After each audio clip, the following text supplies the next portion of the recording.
Tulong mula sa puso at serbisyo publiko, ang hatid ng bulong ng Swerte Project matapos magbigay ng wheelchair at grocery items sa isang lalaking stroke patient sa Benguet.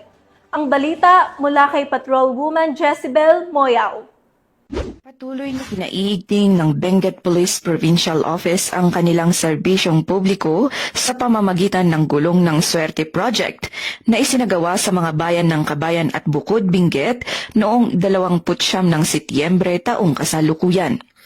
Sa Bukod, Benguet, personal na iniabot ng Bukod Municipal Police Station ang isang wheelchair at grocery items kay Ginoong Hector Dominguez, 73 anyos, isang stroke patient mula sa poblasyon Bukod.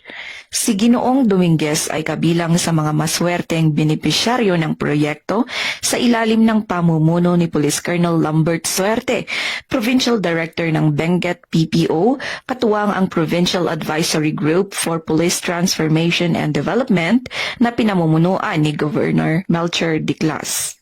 Samantala, sa pagdiriwang ng ika-125 anibersaryo ng Philippine Civil Service na ginanap sa Kabayan Municipal Ground, Poblasyon Kabayan, naging panauhing pandangal si Police Colonel Suerte sa naturang okasyon.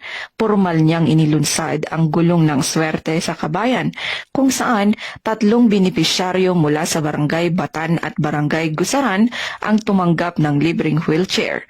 Nagpaabot naman ng taus-pusong pasasalamat ang mga kinatawan ng mga benepisyaryo sa PNP sa kanilang malasakit at tulong. Layunin ng gulong ng Suerte na mapabuti ang kalidad ng buhay ng mga may kapansanan sa Benguet sa pamamagitan ng pagbibigay ng mobility aid at pangunahing pangangailangan. Sa bawat pag-abot ng tulong, hatid nito ang pag-asa, malasakit at pagkalinga mula sa kapulisan.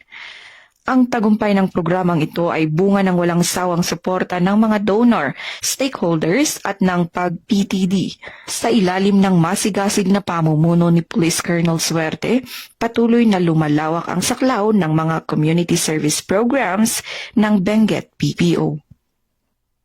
Mula dito sa rehiyon ng Cordillera, ako ang inyong PNN correspondent, Patrolwoman Jezebel Moyao. Alagad ng batas, tagataguyod ng balitang pulis.